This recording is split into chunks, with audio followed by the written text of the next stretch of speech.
Comment est-ce qu'on peut savoir qu'est-ce qui est précieux aux yeux de Dieu? Il n'y a aucune bataille que fait les Sahara plus grande au monde que ça. Ça prouve que les Sahara, le mauvais penchant, le mal, il a conquis le monde. Il y a une bataille entre le mal et le bien. Comprenez qu'on nous cherche. Et si le Sahara nous cherche tellement sur ce point-là, ça veut dire qu'il sait qu'il a beaucoup à gagner.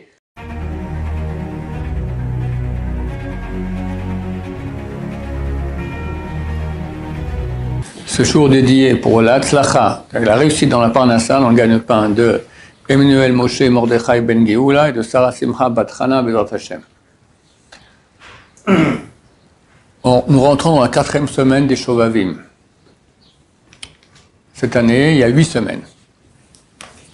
C'est une période très appropriée pour faire le tikkun, réparation des péchés sexuels.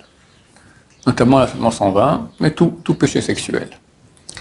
Attends, péché sexuel, ce n'est pas que ce qu'on peut faire avec une femme, ou pire avec un homme lorsqu'on est un homme, mais c'est aussi au niveau des pensées et au niveau du regard. On va parler de ce dernier sujet, celui du regard, parce qu'il est extrêmement répandu.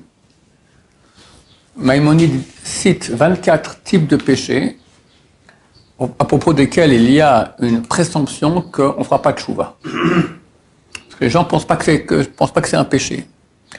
Et cite là-bas, regardez les femmes. Il dit, parce que le type dit, qu'est-ce que j'ai fait?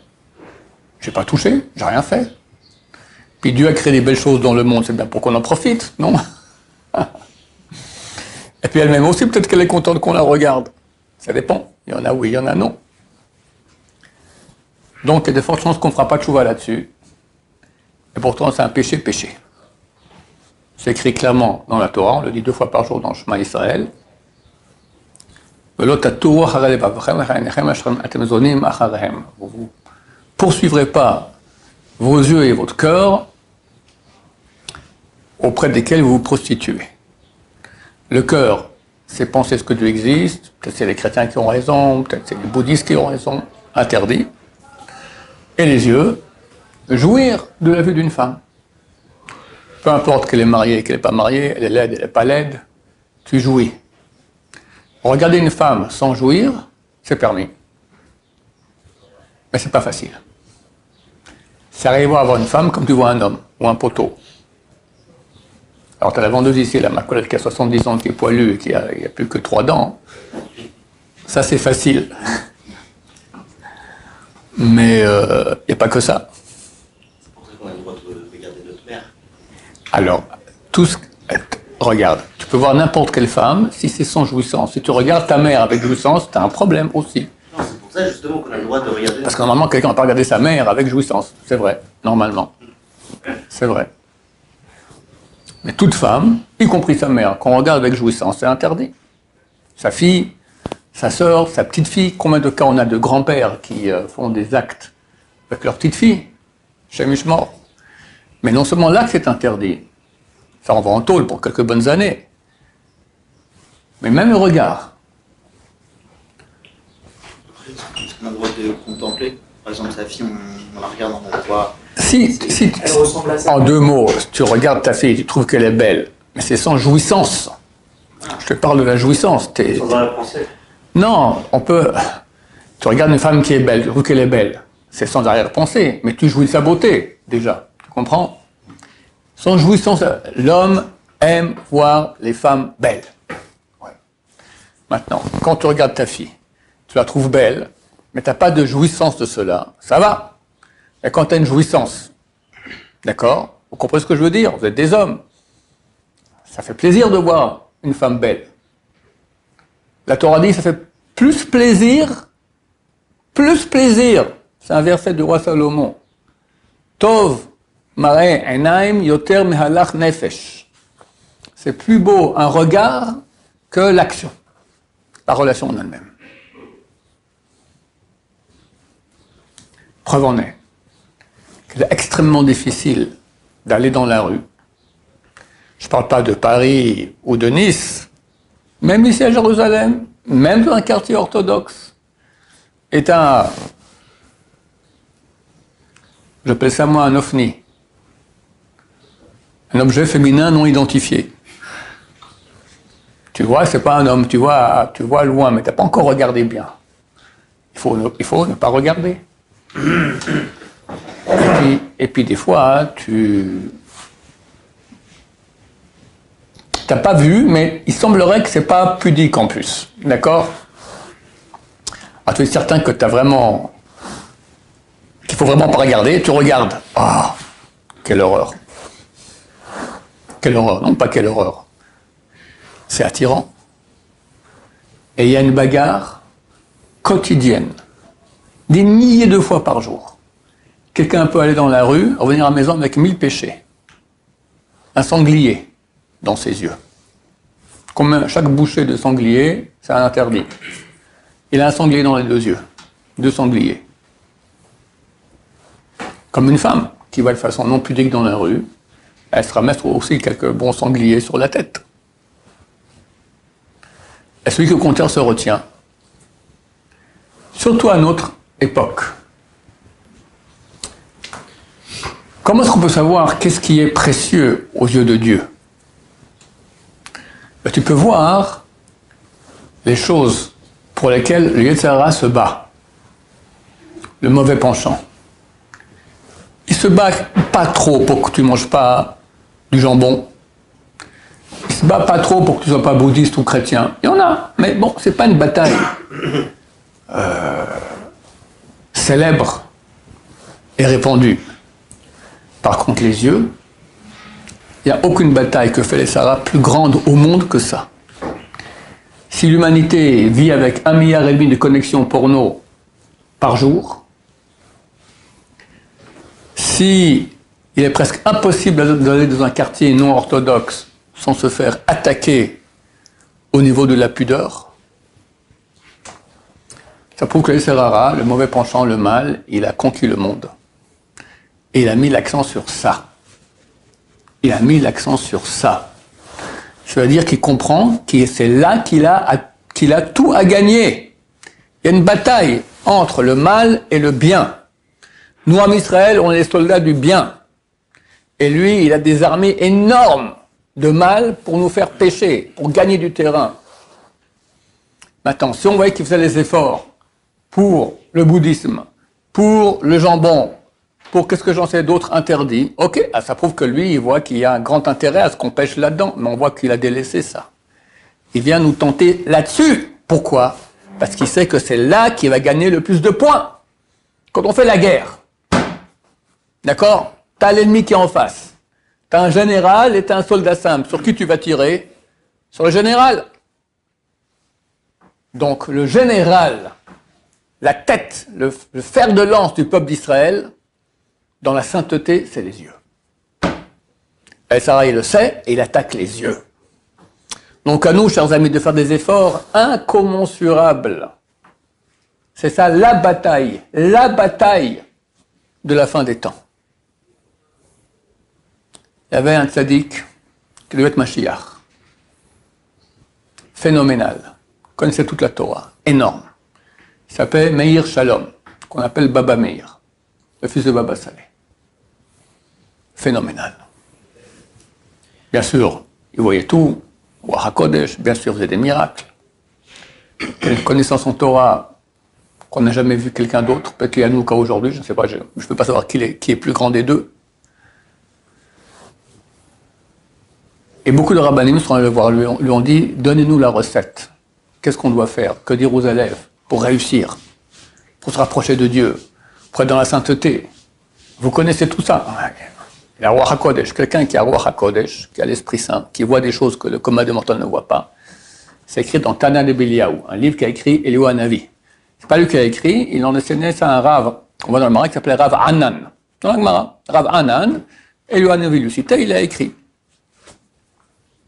C'est marqué, je jure, Eliyahu Hanavi jure, que le Ruach HaKodesh se repose sur quelqu'un que d'après ses actions. Donc quand tu vois quelqu'un qui a Ruach HaKodesh, ça veut dire qu'il a des bonnes actions. Et vu que nous, on n'a pas tous Ruach HaKodesh, on se trouve qu'on n'a pas d'action. J'ai eu la semaine passée, j'ai rencontré quelqu'un que je connais depuis quelques dizaines d'années, c'est un Baal Tshuva. Celui qui est non religieux. Et il a fait des efforts incommensurables quand il a fait tchouva pour protéger ses yeux. Il était marié, il n'avait pas d'argent. Il est revenu de Kollel. Il faut prendre le bus. Mais le bus, c'est plein d'ovnis. Genre même des ophi, d'accord, des objets féminins identifiés. Chez Mishmor. Comment faire? Eh bien, il paye le taxi. Il n'y a pas d'argent. Il y avait un budget taxi énorme. Il faisait attention à ses yeux. Il m'a raconté qu'un jour, il a pris une mezouza, il a ouvert, il a vu toute l'histoire de la famille dans la mezouza. Il commençait à voir des choses, il a eu peur. Il allait voir le Rav Eliashiv, le grand de la génération. Il a examiné, posé quelques questions, il dit, c'est bon, tu as reçu un cadeau du ciel. Bravo, c'est pour aider le peuple d'Israël. Et ce type-là, il voit, je vais aller voir ça, parce qu'il a une question, d'accord, il voit des choses. Chez nous, à la maison, tous les gens, toute la famille, on sait très bien. Tu as perdu quelque chose, tu la payes, il te dit où ça se trouve. Il est vivant? Bien sûr, il est vivant. Je l'ai vu la semaine passée, il est encore vivant, Baruch Hashem, que je sache. Il a toujours ça? Il a toujours ça, Baruch Hashem. Beaucoup de gens m'écrivent, t'es intéressé, je te donnerai ses coordonnées, voilà, tu l'as payé très, très gentil, il répond, voilà, aucun problème. C'est français? Non, il ne parle pas français, hébreu ou anglais. On a demandé Baba Meir, donnez-nous la recette, vous avez le roi Koch. Ouais, le roi Koch Baba Meir, c'est des 1000 fois de plus que ce monsieur que je connais. Il a dit une seule chose. Attention, il a dit deux choses, la vérité. Il a dit les yeux et la bouche. Bouche, pas parler à la shonara. Les yeux, pas regarder les femmes. Avec jouissance. Tu peux regarder une femme, mais sans jouir. Si elle est belle, c'est très dur. Ça s'appelle du funambulisme. Arriver à la voir sans jouir. Alors, tu dois lui parler. Alors, tu regardes un peu de côté, comme ça, tu tournes un peu autour, comme ça, d'accord? Mais tu la regardes pendant 3 minutes dans les yeux, au bout d'un moment, si elle est belle, ben, si tu es un être humain, tu es un homme normal, ça fait un effet. Interdit. Interdit. Dans la rue, faire attention. Baisser les yeux. Moi, j'ai une grande chance. Je prends des lunettes. Je vais dans la rue. Baisser les lunettes. Voilà, je vois tout flou. Faire attention, parce que des fois, on voit un ovni, mais on ne voit pas. Alors, mais on regarde bien pour voir, tu as l'impression qu'il y a une mini, mais tu n'es pas certain, tu regardes comme ça, tu as une tête de religieux, ça fait pire. Donc il faut faire attention. Celui qui n'a pas la chance d'être myope, faire attention encore plus. Cacher des lunettes. Cacher des lunettes, c'est vrai, c'est aussi une solution.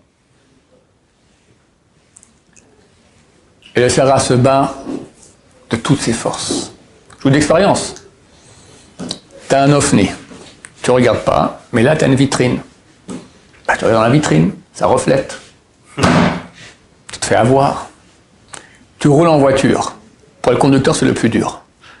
S'il y a un ovni, puis tu fermes les yeux, tu deviens un danger public. C'est sur le périphérique à Paris, ça fait des années que je n'ai pas été Baruch Hashem, mais ils ont des ovnis sur des affiches. 10 mètres sur 10 mètres éclairés à 3 heures du matin. Mais l'affiche, elle met où elle exactement l'endroit nécessaire pour négocier bien le tournant. C'est-à-dire, quand tu vas tout droit, ils te la mettent de côté. Tu peux continuer tout droit, mais quand tu dois tourner, ils te la mettent là. Alors, réflexe du juif orthodoxe, ferme les yeux. Et tu roules à 120 km à l'heure, je ne sais pas quelle vitesse on peut avoir sur le péri. C'est 90. Hein? Ça va bientôt être 50.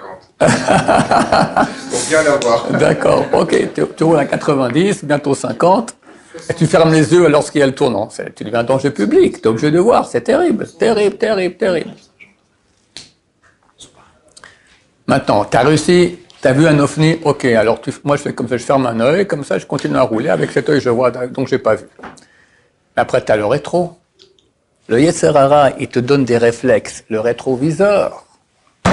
Et tu en as 2, 3 de rétroviseurs. Shem Mishmor.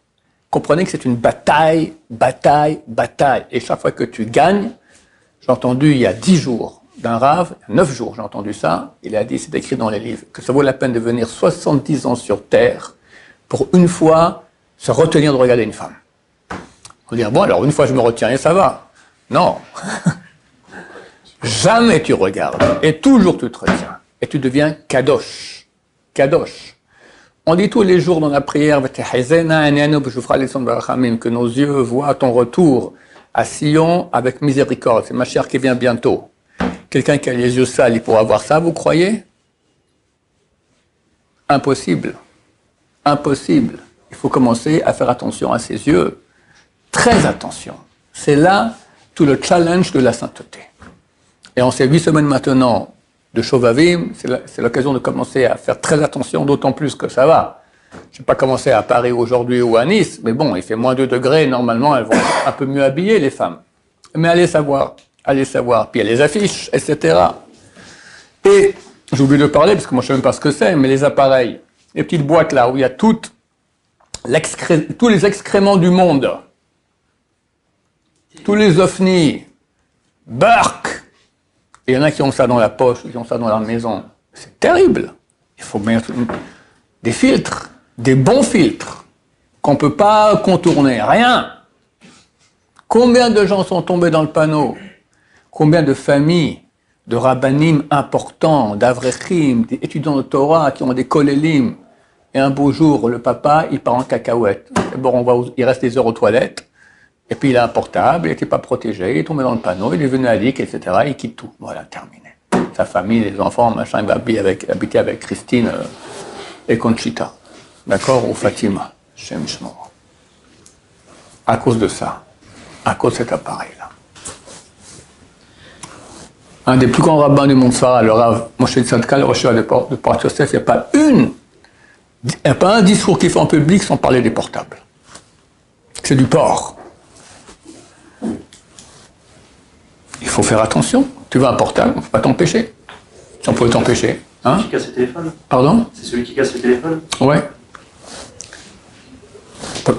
Si on peut, moi je regarde, je suis un homme public, je rassemble avec beaucoup tout le monde, j'ai un portable, c'est date d'il y a 3000 ans environ, archéologique, d'accord. Il est dans ma voiture, éteint. Pourquoi? Des fois, je dois annoncer à ma femme, j'arrive, j'utilise peut-être une fois par mois, allez, on va pour être gentil, 4-5 secondes. Je vis très bien, il n'y a aucun problème. Alors, les gens veulent m'appeler, j'ai un téléphone à la maison, ça existe, hein, des téléphones à la maison, le téléphone de la maison, ça existe, d'accord? On peut appeler là-bas, ou au bureau. Et je vis très bien, je n'ai pas tous ces problèmes-là, je suis mort. On n'a pas le droit d'être en yichoud avec un portable qui n'est pas protégé. Yichoud, ça veut dire, les sages d'Israël l'ont interdit, la Torah interdit d'être isolé avec une femme. Interdit de la Torah. Les sages d'Israël ont dit, maintenant, idem avec un portable. Où est la différence? C'est pire. Parce que la femme, peut-être, elle n'est pas d'accord, mais le portable, il est d'accord. En plus, c'est lui, il t'envoie des hameçons, d'accord? Chers amis, très bientôt, on espère, Mashiach revient. Qui pourra voir Mashiach s'il n'a pas les yeux propres? Il faut commencer maintenant. Tu n'arrives pas à avoir 100% propre? Ok, mais commence. Pas que tu vas dans la rue, tout va bien dans le meilleur du monde. Tu rentres dans un champ de mine. Quelqu'un qui marche dans un champ de mine, il est en tension. Il fait attention où il ne choque pas. Tu fais attention où tu mets tes yeux. L'histoire que j'ai racontée souvent, je vous la raconte. Pour que vous voyez à quel point les Serra se bat. J'étais une fois à Paris, là, à Easter.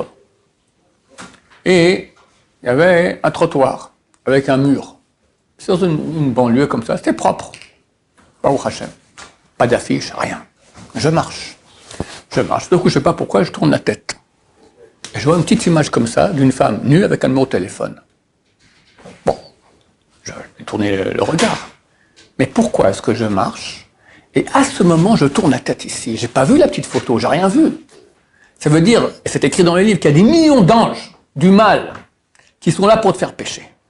Et tu arrives, il te tourne la tête. Il te tourne la tête. J'avais aucune raison de tourner ma tête. Ici, je marchais pendant 100 mètres comme ça. À ce moment, je tournais assez petite. Il n'y a rien d'autre que là. Comprenez qu'on nous cherche. Et si le Sahara nous cherche tellement, sur ce point-là, ça veut dire qu'il sait qu'il a beaucoup à gagner. Et donc nous, beaucoup à perdre. Après ces images, elles nous accompagnent dans l'Amaba. C'est marqué comme un chien qui est attaché à nous. Hashem Mishmor. Mon Rav, il a dit, on n'a pas encore inventé le savon pour nettoyer l'esprit des images qu'on a vues. Et ce même rabbin que j'ai raconté la semaine passée, qui a dit la même chose aussi. Faire attention. Alors je ne parle pas que du porno, je parle simplement que même quand tu vas dans la rue, même tu parles à une femme, d'accord, Pourquoi est-ce que dans le monde orthodoxe, on met tellement une séparation entre le monde féminin et masculin? Comment tu peux aller à un mariage où c'est pas, il n'y a pas de paroi qui sépare les hommes et les femmes? On va dire quand les danses, tu sors, mais tu es à table avec des femmes. Mais c'est quoi un mariage? C'est un show. C'est un show.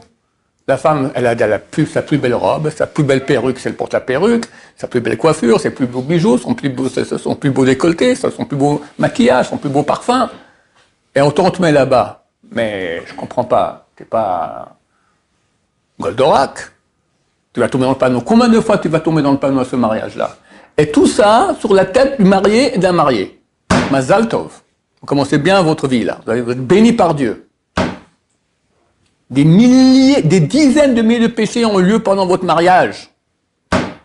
Or que c'est tellement le moment le plus saint qu'il y a dans la vie. La Shrina vient entre vous. Vous croyez que la Shrina, elle vient, elle fuit. Non, mais on ne peut pas faire séparer. Ouais, bon, on ne fait pas séparer. Et tous les hommes vont regarder les femmes, et toutes les femmes vont pas toutes se pavanent. Il y en a qui se pavanent, il y en a qui ne se pavanent pas, mais tous les hommes regardent. C'est des êtres humains. Et les femmes ne comprennent pas ce que c'est. Il faut expliquer aux femmes, c'est comme pour vous, rajouter maintenant 5 cm à la robe, c'est impossible. Comme ça, pour un homme, c'est impossible de ne pas regarder une femme. Et ça passe, c'est quoi le SRA des hommes? Si elle savait, oulala. Voilà, chers amis. Donc on va se renforcer sur ce point-là pour être kadosh. Mériter de voir Mashiach Bezrat Hashem, voir la Shrina qui revient à Jérusalem. Et c'est clair qu'il faut partir en guerre et personne ne garantit que tu vas gagner. C'est une guerre. Ça veut dire, tu marques un point, il marque un point. Tu marques un point, il marque un point. Mais au moins tu marques quelques points. Une fois, ne pas regarder, ça vaut la peine de venir sur Terre. 70 ans. Et quand tu sors dans la rue, tu as 1000 occasions de te retenir de regarder. C'est héroïque. C'est héroïque. C'est écrit, quand tu vois une mitzvah que peu de gens font, attrape-la, tu as le mérite de tout le monde. Qui fait attention à ses yeux? C'est très rare. C'est pas très rare dans le monde orthodoxe, les gens qui font attention à leurs yeux, mais qui réussissent à ne pas tomber, c'est très rare. Et on peut faire partie d'eux, pas besoin d'être un grand sage d'Israël. Quelqu'un m'a écrit, un type non marié, il m'a dit, je suis à Paris, Baruch Hashem, je tombe jamais. Je sais pas comment il fait. Et pas qu'il reste à la maison enfermé. Il sort! Il arrive à tenir. Donc c'est possible. Pas besoin d'être un grand sadique. Pardon, d'être un grand sage d'Israël. Mais ce type-là qui fait ça, c'est un grand sadique. Voilà, Bezrat Hashem. Baruch Adonai, l'olam, amen, amen.